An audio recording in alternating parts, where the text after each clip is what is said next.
All right, this is from the Joint House Inquiry. Panelist Dianne Feinstein is interviewing Chris Kojm, Deputy Coordinator from the Deputy Coordinator of Intelligence and Research, and an FBI agent hidden behind a screen. And he is Steve Bongardt from the Counter-terrorism Center of the FBI. Let's see what they have to say. Senator Feinstein. Thanks very much, Mr. Chairman. I think Congressman Romer raised a good issue. And because some of us worked on the Border Security and Visa Entry Reform Act, we just pulled the law. And it's, as you know, there wasn't an interoperable database. My understanding that the law provides that now there should be one. Whether all the security databases provided for in this law are now operable is a question I'd like to ask. Senator, is that addressed If you don't mind.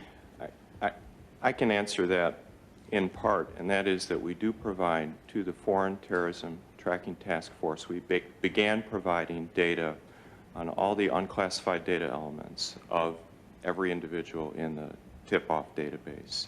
So that is provided to domestic law enforcement. Moreover, we do provide... Now, is it provided to INS so that if an individual asks for an extension on the visa and that watch list, and they're on the watch list, that INS has that data at their fingertips now? INS would have access to that information through the Foreign Terrorism Tracking Task Force, in which INS is an integral member. Okay, this is an important question because of the fact that you have a national terrorist database like Tip-Off, which is basically just a database that has suspected individuals involved with Arab terrorism or terrorism abroad with terrorist Arab or non-Arab terrorist organizations, but mostly these Arabs. Anyway, that the database is actually easily accessible to a domestic agency like the Immigration and Naturalization Services, so that if the INS were basically in the middle of an application process of a individual, they could run his profile with the Tip-Off database, terrorist database. Now, this was allegedly provided to the FBI and INS and other agencies, local and state federal enforcement and federal law enforcement. But there's a wall between these agencies in regards to sharing of data. And that was the problem pre-9/11. After 9/11, every single agency has access to every single thing. For example, the NSA, which is the leading agency in the world when it comes to data collection, no agency on earth besides the GCHQ in Great Britain is bigger, collects all this signals intelligence, phone calls, emails, and text messages of every single American. And this is accessible to the DEA, the DIA, the CIA, the FBI, your local law enforcement, wherever you live in any city or town. And now all these agencies, of the judicial agencies and as well as the intelligence services, all have access on you, the American. And we could thank 9/11 for that. That is my understanding, Senator. These agencies are not playing honestly. I think we ought to check that one out. Mr. Chairman, I just wanted to state publicly, and then I wanted to ask the two agents a quick question. The one thing that comes through to me very strongly from the staff report is how easy it is for those who would do us harm to use our system falsely, to game it, to get into the country, and how much they knew about our system. Still happens. You know, it's amazing to me that when the expedited access program went into play in May of 2001, the very next month, 5 of the hijackers avoided a personal interview by using that speedy access system in Saudi Arabia, which Right. has been since, as I understand it from the staff report, done away with. They knew how to get multiple entry visas. They knew how to get a new passport to avoid saying where they traveled and how often they traveled. 6 of them knew they could go to a bank and actually make up a social security number and that the bank wouldn't check that number, which they did do, and an FBI agent in, matter of fact, my subcommittee in Judiciary came in and testified to that. So I think what we really need to know is that we've really got to keep going over our systems and making recommendations of how they can be strengthened to avoid just this kind of thing. I wanted to talk just for a moment with the 2 agents. Yeah, this is a big, let me go into detail about this, is that the 9/11 hijackers, some of them had opened up banks and bank accounts here in the United States, mainly in Florida and in Virginia and New York and New Jersey and California. They were able to have access to institutions that require a valid passport, a valid ID card, a valid background. However, even before they got to the United States, a lot of these hijackers were applied for US visas in Riyadh and in Jeddah, 2 of the biggest cities in Saudi Arabia. Now, there was at the time a program called US Visa Express Program, specifically for the Saudis themselves, trying to repair and gain trust in the relations of this problematic country, which has a long history with the United States that goes back to 1932. Now, the problem with this is that they allowed for an influx of people who have links to terrorist organizations like Hamas and like Al-Qaeda and Abu Sayyaf to come inside the United States. But it was basically Al-Qaeda operatives or people who were linked to Al-Qaeda and their affiliates to come inside the United States because a lot of these applications were approved. Now, one consular officer who worked out of the, I think the Jeddah consular was J. Michael Springman. Now, during the late 1990s, he was receiving applications from these people who barely could speak English, who didn't have any financial ties to any banks here or abroad. They basically couldn't tell them where they were going, couldn't tell them who they were meeting. So these applications were put on hold and they weren't approved. However, there was somebody who is a step above him named Shanya Steiger, a US consular officer and has ties to the CIA, who basically approved all these applications. I think there was like 25 applications, with most, or half of them, belonging to members of the September 11th attacks, the muscle hijackers, basically. When these people got to the United States, a lot of the pilots, such as Mohammed Atta and Marwan al-Shehi, have opened up SunTrust, the SunTrust bank accounts in Florida. Now, they chose a number of banks like the Bank of America, but they chose SunTrust and Hudson United Bank and Dime Savings Bank in New Jersey. Now, I think with Atta and Shehi, they chose SunTrust because of their choice of a flight school in Florida. And the muscle hijackers were later linked up with Mohammed Atta, like Hamza al-Ghamdi, Ahmed al-Ghamdi, Saeed al-Ghamdi, Mohand al-Sheri, Fayez Bani Hamad. These guys opened up bank accounts, and there's no information available as to how or why they chose their banks. I guess they just chose them in the cities where they lived because it was affordable at the time. Now, there were 2 alleged high-ranking Al-Qaeda operatives named Mustafa al-Hassawi and Abdul Aziz Ali, also known as Amr al-Baluchi, who's a nephew of Khalid Sheikh Mohammed. They're both in Guantanamo Bay. One of the 9/11 operators, Fayez Bani Hamad, who would be a muscle hijacker for Flight 175, just days before the attacks, he wired back. He had a Florida SunTrust account and transferred $8,055 to a standard chartered bank account that belonged to Mustafa Hasnawi. And basically, al-Hasnawi was one of the main financial go-betweens with the hijackers, handling mostly the muscle men. And Ali Abdul Aziz Ali, Amr al-Baluchi, was handling mostly the German Hamburg pilots. In June of 2001, al-Hassawi opened up a bank account at the Standard Chartered Bank in Sharjah in the United Arab Emirates, and he obtained an ATM card. He also rented a PO box as well. He purchased the airline tickets for Fayez Bani Hamad and Saeed Al-Ghamdi to travel from Dubai to Orlando via London as well, and provided assistance and gave money to other Muslim men as they transited the UAE and flew to the United States as well. And he was also given a power of attorney for Bani Hamad's bank account because Bani Hamad was killed as 175 crashed into the South Tower.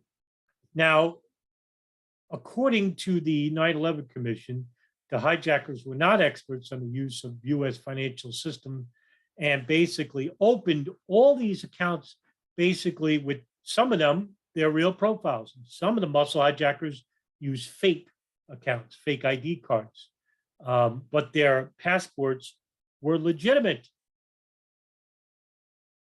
And that's because they shouldn't have been.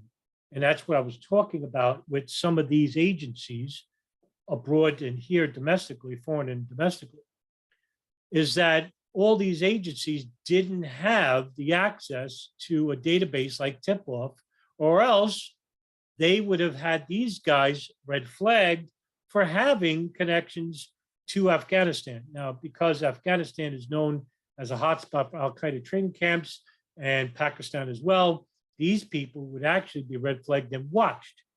But according to Dubai, United Arab Emirates, one of the 9/11 pilots named Ziad Jarrah, who is the alleged pilot for Flight 93, he basically had a passport coming out of Afghanistan and he had terrorist material in his suitcase. So what did they do? They knew he was coming to the United States, going to Florida. They basically called the CIA. What did the CIA tell them? CIA says, no, go ahead, let him through. Yeah, that's what they said. So, I mean, you know, you have a lot of these hidden shadows behind these agencies who basically almost seemingly wanted these people to be given permission or allow them to have access to a passport, a bank account, an ID card, some of them fake, some of them real. And this is the problem that we have with a lot of these agencies in the intelligence community pre-9/11. If I could, about the And wall. so that's where the truth, you know, 9/11 truth movement, this is where the real. Because this is something that many of us on judiciary have been interested in. And as you well know, it involves FISA. And in the paper. Oh, and by the way, just to add to, the Visa Express program involved hundreds of applicants as well to come inside the United States to repair relations with Saudi Arabia. And basically this was eliminated, I think, in 2000. Patriot Act, we made a couple of amendments. We changed the primary purpose having to be from intelligence point of view to a significant purpose being from an intelligence point of view. And we also enacted a section which is called a new coordination provision that provides for coordination in the law with law enforcement. And I want to just read to you a couple of the points and see if you believe it covers what we need to cover.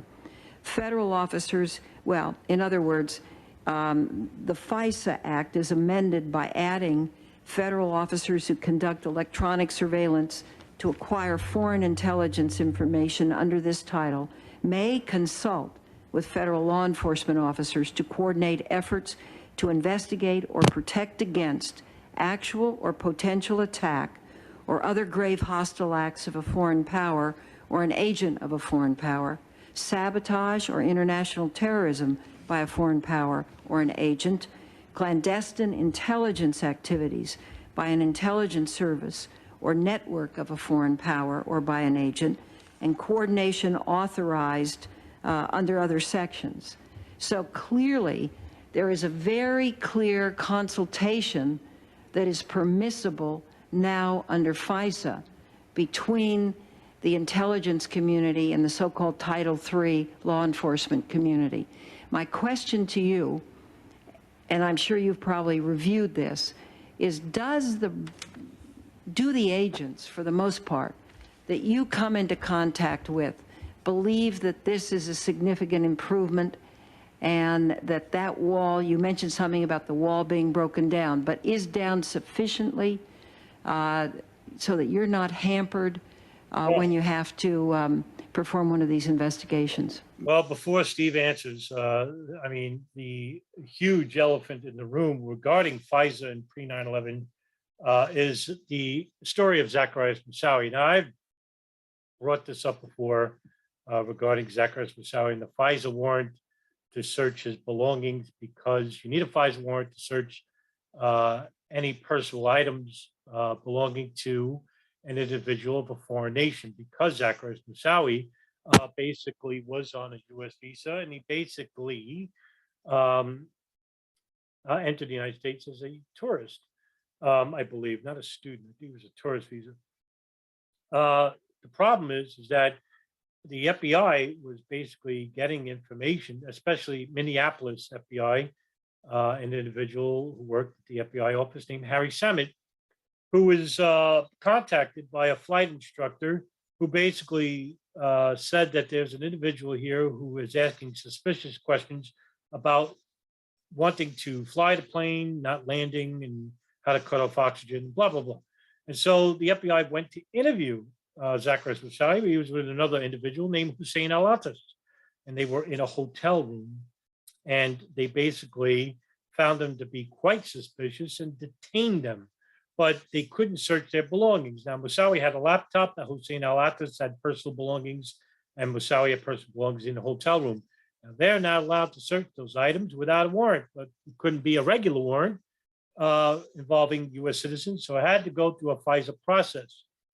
The Foreign Intelligence Surveillance Act warrant basically was not given any type of approval because the radical fundamentalist unit headed by Marion Bowman and Rita Flack and Dave Frasca, who basically were arguing, and Bob Bowman, I'm sorry, Marion Bowman, I said Bob Bowman, I'm sorry, Marion Bowman, not Bob, basically were arguing with Harry Samit over the legality and the wording of the warrant. Since this was a, it wasn't a criminal warrant, it was an intelligence warrant, I could have that mixed around, turned around. And they were arguing over that, and they were arguing over the legality and the definitions of certain words. So in other words, real tedious nonsense. However, all this doesn't matter because the months prior to Moussaoui's detainment, French officials where Moussaoui lived in France basically faxed to the FBI in Minneapolis regarding even after he was arrested. But weeks prior, they were faxing the FBI field office in Minneapolis about Moussaoui's links to terrorism groups, one specifically belonging to Abu Hamza. Abu Hamza is a notorious Salafi who basically had connections to a number of German terrorist groups. Abu Hamza al-Masri, I was trying to think of his last name. He is a guy, everybody knows him by his hook on his hand. He basically has a hook. And his connections with groups in Egypt and in Saudi Arabia. And he also has connections because he fought in Bosnia against the Serbs in the early 1990s.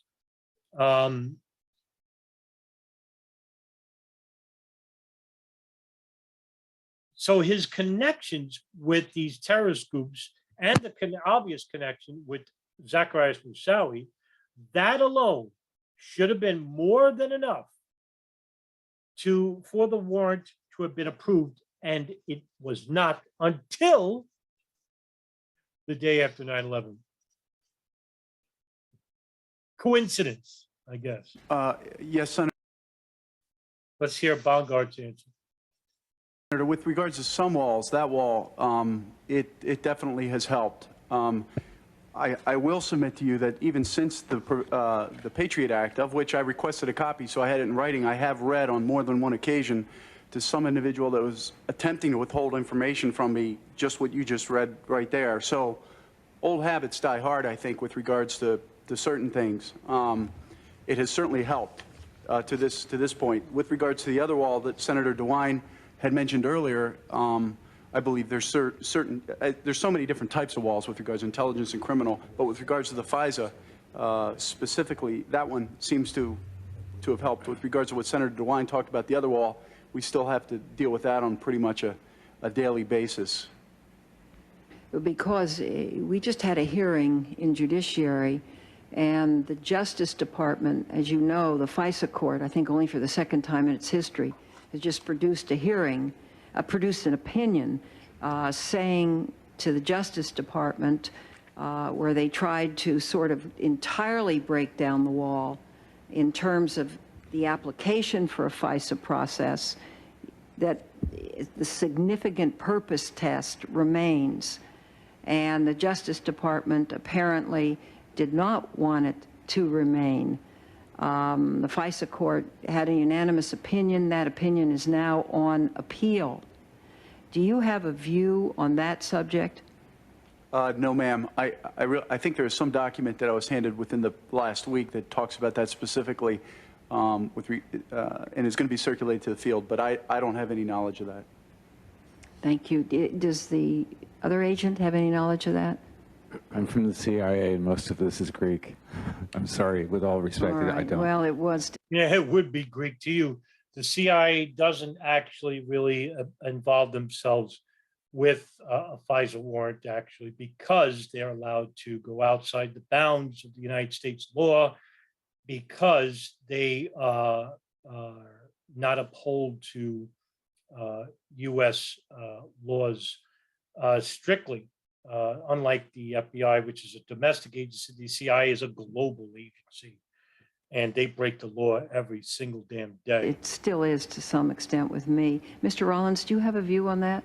Senator, let me start at the beginning and move forward. I'm not a legal expert, and as you know, Spike Bowman, the Deputy General Counsel, will be with you next week to walk through this. But unquestionably, the concerns that my colleague raised about the issue of opening criminal or intel goes by the wayside with the Patriot Act, and it's probably one of the most substantial positive changes that you could have put into place to allow us to move information as quickly as we possibly can in situations like that. In addition to that, the change from a two-pronged test to just relevancy in order for us to get national security letters, pen registers, information like that is also a help, as are the expanded timeframes for which the FISAs on both United States persons and non-U.S. persons are in effect. There is one area that we're still in debate on, and that's our ability to use the roving. We're trying to work through that. We would like in counterintelligence and counterterrorism the exact same capabilities we have if we're working public corruption or organized crime cases. I think there's still an issue to be worked out there. Finally, as regards the last piece, my understanding of it is the degree to which criminal prosecutors will be able to guide, direct, and manage the FISA process, and I think that is part of what is still being adjudicated, if I have it right. You know, before 9/11, I mean, a lot of these agencies, like the FBI, the INS, the CIA, the DIA, local and state law enforcement, you know, the visa program, these embassies here and abroad, and you know, all these people have walls. Basically, these walls were made to protect the clients that they serve from competing agencies who may want to overstep their bounds. After 9/11, all these walls came down. Okay, now all these agencies have basically access to everything about everyone at any time. And this is how you build a totalitarian environment, and it's dangerous. And this is the reason why I continue to study the events of September 11th, because September 11, 2001 gave us a new world. And this world actually broke the rule of law. All right, there are no laws. This is a land of wolves, as Benicio del Toro told that female police officer in the film Sicario, because you live in a land of wolves now. Go to a town that has still has the rule of law. Well, the United States is basically becoming a land of wolves, and there's hardly anywhere where the rule of law exists, and that's because of the events of September 11, 2001. And this is the reason why I do these videos, is because when you have an intelligence agency like the NSA, and everybody likes to talk about the CIA, yeah, they are an evil entity. The NSA, after 9/11, became the leading agency regarding power in the world, because their job is to collect intelligence on every single body on the face of the earth, every single American, not everybody on the earth, every single American. And what happens is that before 9/11, all these intelligence agencies that based on signals intelligence, like the GCHQ, like the NSA, and the CGC in Canada, all these agencies, another intelligence agency from Denmark and Australia, India, Pakistan, all right? Now, all these agencies were separate, and they didn't share the data of their citizens to another country. After 9/11, that was no longer the case. All these agencies now share with each other information about civilians all over the world with each other. Before 9/11, those walls existed. After 9/11, those walls no longer exist. Now, there was a corporation called the Five Eyes, which is the 5 leading intelligence agencies regarding signals intelligence in the world, right? Now it's like 30, 35. It's huge. It's massive. And all they do is collect text messages, emails, listen to phone calls, and store it. For the NSA, they store it in a database called the Utah Data Center in Pine Bluff, Utah. Why do they do that? Because intelligence, information gathering, is the primary goal of every single agency in the world, intelligence agency. Collect data by whatever means you mean it. But get it. That was the NSA. That's what they told Thomas Drake, former senior executive, and also cryptanalyst William Binney, Kirk J. Wiebe, Ed Loomis, and others. So, you know, these agencies don't abide by the law anymore, because we live in a land of wolves.